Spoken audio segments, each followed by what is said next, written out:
In the movie theaters of the 1930s, something happened that remains unprecedented to this day. Women in the audience lost consciousness in droves. No fire, no panic, no medical emergency, just an image on the screen. A woman named Hedy Lamarr had done something the world had never seen before in this form. She had completely exposed herself at a time when the maximum amount of revealing clothing in cinema was a simple slip. Today, that might sound like a minor detail. But back then, over 100 years ago, a naked body on the screen was as unimaginable as a bolt from the blue. The female spectators fainted, not out of prudishness, but out of sheer shock. But what happened next changed everything. Because these images, which shook an entire nation, were not what Hedy Lamarr had ever agreed to. They were the result of deception, exploitation, and a system that treated women like props. Beautiful to look at, but without a voice of their own. What followed was no triumph. It was the beginning of a story full of betrayal, humiliation, oblivion, and ultimately, after decades of silence, one of the most astonishing revelations in the history of technology. That is the part most people never learn about. Hedy Lamarr. The world knew her as the most dangerous face in Hollywood. What it didn't know, inside that head lay the foundation for Wi-Fi, Bluetooth, and GPS. Her given name was Hedwig Eva Maria Kiesler. Born in 1914 in Vienna to a wealthy Jewish family, she grew up in a household where education and beauty were equally valued. Her father, a banker, would take her by the hand on walks as a child and explain how the world worked. Machines, technology, interconnections. Her mother, a trained pianist, gave her a sense of aesthetics. From this mixture emerged a being who wanted to simultaneously feel and understand the world. What no one suspected at the time was that this child would one day become the most discussed face in the film world, and at the same time, one of the most significant inventors of the 20th century. Even as a teenager, Hedwig left school to become an actress. She moved to Berlin, studied acting, and returned to Vienna, where she began performing on small stages. Her charisma was undeniable. In an era that favored blonde beauties, she possessed something else. A dark, mysterious intensity that defied categorization and, for that very reason, captivated people. Her first steps on stage were small, but they shaped a personality that would let nothing stand in her way. Hedwig Kiesler performed in Viennese theaters, caught the attention of directors, and eventually landed a role in a Czechoslovakian film that would drive her life in a direction she had never wanted. The film was called Ecstasy. The director promised her that the nude scenes would be shot from a great distance, barely visible, discreet, almost symbolic. She was young, she wanted to build a career, she trusted him. What she didn't know, the camera was indeed far away. But a telephoto lens was secretly being used. Every detail of her body was ruthlessly captured. The deception didn't stop there. Behind the scenes, the story looked completely different. During the bed scene, the director heightened the intensity in a way that crossed every boundary. He pricked her skin with a needle. The pain reactions, the flinching, the distorted features, served as his raw material for what he wanted to sell as passion. She endured it because she believed an actress had to follow the director's instructions. She didn't know any better. The conviction that obedience was part of the profession made her a fellow prisoner in her own career. To ensure the deception remained complete, the director denied her any look at the film footage until the premiere. It was only in the movie theater, surrounded by stunned spectators, that Hedwig Kiesler saw herself on the screen. At a time when audiences fainted, her own reaction was no less overwhelming. She left the screening crying and running.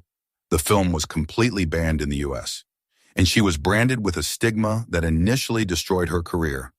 The woman who had shown everything for fame. After the disaster surrounding Ecstasy, Hedwig's path back to the cinema was blocked. She performed on small stages, from theater to theater with no prospects.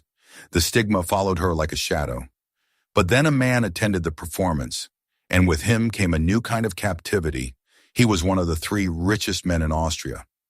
He showered her with jewelry, with promises, with passion that would later turn out to be a facade. After just 2 months, they married. The moment the ring was on her finger, the adorer transformed into a controller. What no one suspected at the time was that this marriage would become another form of imprisonment. Her husband didn't need a partner. He needed an accessory. He dressed her in haute couture and placed her at receptions like a work of art, always visible, never acting. When she asked to be allowed to work as an actress again, he contemptuously refused. A gentleman of his standing would not show off a woman who prostituted herself on the screen. When he found out about the nude film, he poured millions into an attempt to buy up and destroy all copies in circulation. He didn't entirely succeed. The film had spread too far, but that was far from all. He had her bedroom bugged.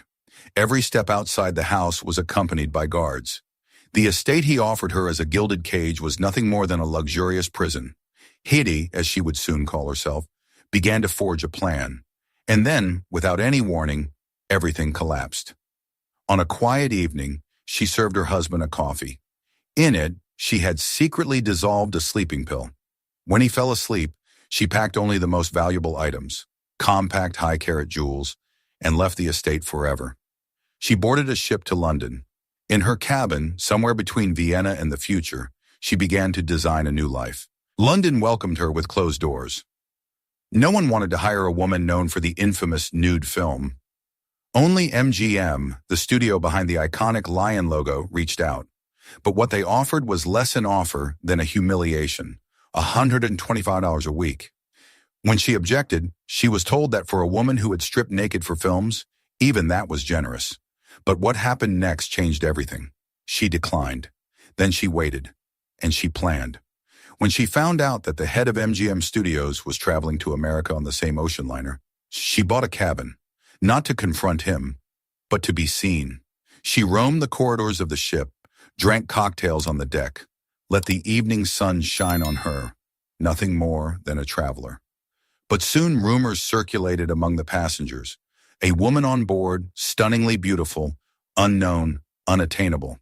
The studio head heard about it. He had people look for her. When he found and recognized her, he was beside himself. She hadn't needed a single word to prove what she was worth. He apologized for the previous offer and presented a new contract at a multiple of the original amount. He also gave her a new name, Hedy Lamarr. The stigma of Hedwig Kiesler was to be left behind her. The most dangerous woman in the world was born. Behind the scenes, the story looked completely different. Hollywood welcomed her with open arms, and with roles that flattered her appearance. Seductive noblewomen, exotic adventuresses, women with secrets. In an era where blonde beauties set the standard, Hedy Lamarr, with her black hair and ivory skin, was a living exception. Her distinctiveness lay in the contrast. In black and white film, her features looked chiseled, like the mask of a goddess. She became a phenomenon. When the rumors about her background, the earlier nude scene, the banned film, reached Hollywood, it could have ended her career. Instead, the opposite happened. The audience wanted to see her. The scandal became the best advertising a studio could buy. Hedy Lamarr was at her peak. On the outside, it looked like success. Underneath, something was breaking. The war had driven Hedy Lamarr's popularity to new heights. She toured military bases, had herself immortalized on bombers, and sold war bonds with a promise. Anyone who made a donation equal to an average income received a personal kiss. The response was unimaginable. Record-breaking amounts of bonds were subscribed within a single day. In some units, her picture hung like an icon. But when the war ended, her fame evaporated with breathtaking speed. The world turned to new faces: Marilyn Monroe, Audrey Hepburn, Grace Kelly. Hedy Lamarr, the 30-year-old of yesterday, became the 40-year-old of today. And Hollywood showed no mercy to aging. What no one suspected at the time was that a technological development, of all things, would deal her the final blow. Color cinema. What was a blessing for other actresses became a threat to her. In black and white films, the contrast between her dark hair and pale skin had created an almost supernatural effect. In color films, this effect disappeared, and with it the mysterious, the intangible, that had set her apart from everyone else. She suddenly looked like everyone else, just older, and then, without any warning, everything collapsed. In her desperation, she resorted to the only means that seemed within reach. She underwent plastic surgery. Then another. 20th century medicine was not equipped to protect a face like hers. The result was the opposite of everything she had intended. Her skin became thinner, her facial expressions more rigid. The face that had once sent film critics into raptures was no longer recognizable. Eventually, people began to whisper that she looked like a man. Hedy Lamarr withdrew from the public eye. The stage she had once loved became her enemy. What followed was a downfall in several acts. One day her name appeared in the headlines. Not for a film, not for an award. She had been caught shoplifting in a department store. The stolen items, a bikini, slippers, headbands, items worth just a few dollars. A woman who had once lived in diamonds was caught stealing things that anyone could afford. This is the part that most people never learn about. When the security guard confronted her, Hedy Lamarr reacted in a way that confused everyone in the room.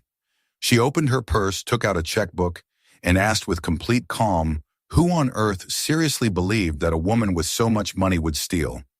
She said she had simply forgotten to pay.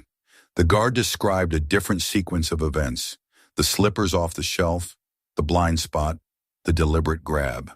The headbands, several put on at once, covered with a scarf to carry them past the register. That was no accident. That was methodical. It went to trial. The prosecution suspected pathological kleptomania. Hedy Lamarr stood in court and broke down, in tears, in confessions, in a desperate plea. How much she had suffered from the botched surgeries. How social phobia had driven her into isolation. How she was living. The jury deliberated for 5 hours. In the end, acquittal. The truth, when it finally came to light, was much darker than expected. The jurors later said they knew she had stolen, but she had seemed so infinitely sad that they found themselves unable to convict her. The justice system had taken pity on her, and this pity was torn to shreds in the press. She became a public figure of ridicule. The total value of the stolen goods, $86. The nickname she was given, the $86 thief. A movie made fun of her. In Mel Brooks' Blazing Saddles, the villain was named Hedy Lamarr, and every time someone mistakenly called him Hedy, the character reacted with exaggerated outrage. The audience laughed.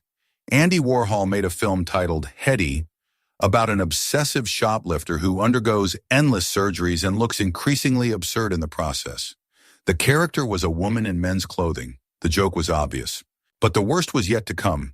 In her last active years, as money grew tighter and the film ventures she had invested in flopped one after another, Hedy Lamarr turned to a publisher. She wanted to tell her story, the real, unadulterated one, finally told by herself. The publisher sent a ghostwriter. A weeks-long interview process followed. Dozens of hours in which she talked about her life, about the truth behind the glamour.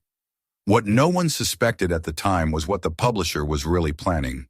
When the book was published, Hedy Lamarr bought a copy. She opened it.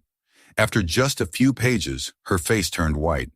What was written inside had nothing to do with what she had told them. It was pornography, poorly written, fantastically fabricated, with her name on the cover. Stories about sexual perversions attributed to her. One episode described how she gave a man a doll in her likeness and watched as he violated it. Another depicted orgies on the film set. It was fiction disguised as an autobiography. Behind the scenes, the story looked completely different. She sued the publisher. The court ruled against her. The contract contained a clause stating that she should have reviewed the manuscript before publication. She had not done so. The clause had been placed intentionally. The publisher had planned from the very beginning to exploit her name. The book climbed the New York Times bestseller list. It was translated into several languages. She received the royalties, but the damage to her reputation was unquantifiable. In the public eye, she was now the woman with perverse fantasies. The stage that had once belonged to her was now a tribunal. The only thing she had left was silence. She darkened all the windows. She covered all the mirrors with cloth so she wouldn't have to see herself anymore. She turned off the lights and lived in self-imposed darkness. She refused visitors, even her own children. She had 3 after 6 marriages. When they came for the holidays and brought the grandchildren, she wouldn't let them in. She only spoke on the phone. What she had left, watching television for hours. And The Simpsons. The cartoon, colorful, loud, exaggerated Simpsons. That was the window through which Hedy Lamarr still viewed the world. Decades passed. And then the phone rang. She was 82 years old. On the other end was a voice that wanted to tell her something. She was to receive an award. Not for a film, not for a role, for an invention. For a technology she had developed decades ago together with a composer named George Antheil. But what happened next changed everything. The story began with a dog. During her time as a movie star, Hedy Lamarr had a four-legged friend whom she loved more than anything. Because of her long shooting days, she could only walk him at night. It happened time and again. The leash would wrap around her legs or the dog's body in the dark. Why, she wondered, isn't there a glowing leash? She made one. The idea turned into a prototype, and the prototype sparked an inventive spirit that unleashed itself in an insatiable appetite for solutions. She invented a fizzing cola tablet, a powder that turned water into cola. The idea was radical for its time, but failed because of the taste. It tasted like nothing even remotely resembling cola. She designed an accessible wheelchair shower chair, a tissue box with a built-in trash can. Everyday inventions, born of attentiveness. This is the part that most people never learn about. At a party, she met George Antheil, a composer and amateur tinkerer.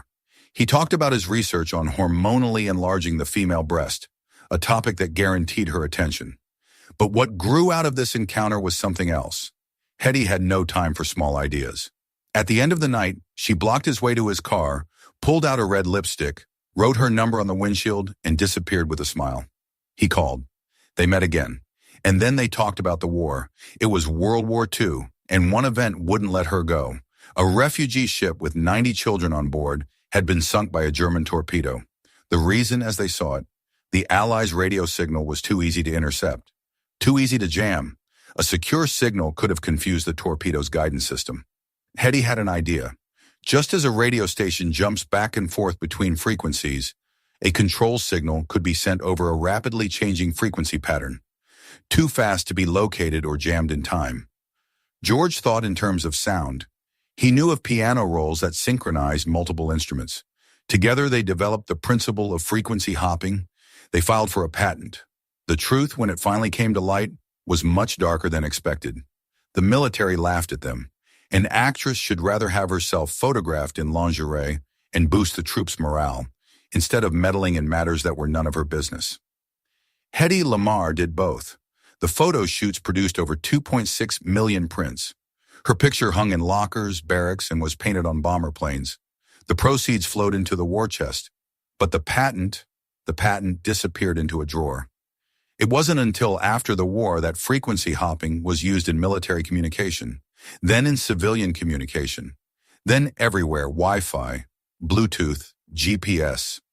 Modern wireless communication bears the signature of a woman whom the world only knew as a silver screen icon.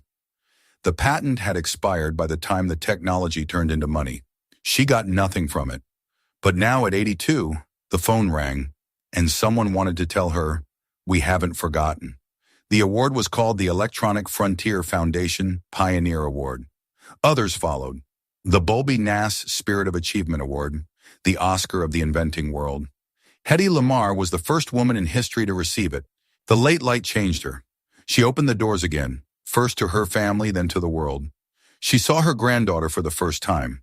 For her 85th birthday, she had an exhibition organized showcasing all her inventions. The glowing leash, the cola tablet, the wheelchair shower chair, the tissue box. A life full of ideas that the world had ignored for decades. A few months after the exhibition, Hedy Lamarr died peacefully in her home in Florida.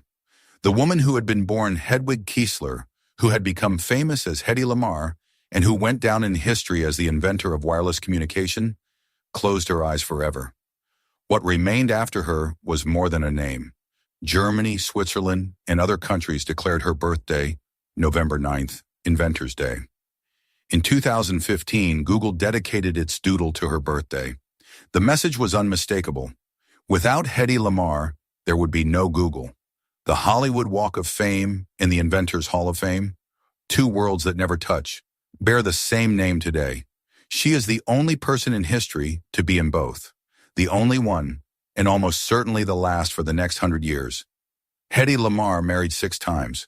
She was exploited on the screen, Imprisoned in marriage, forgotten by the public and mocked by the press, she lived the last 35 years of her life in darkness and loneliness.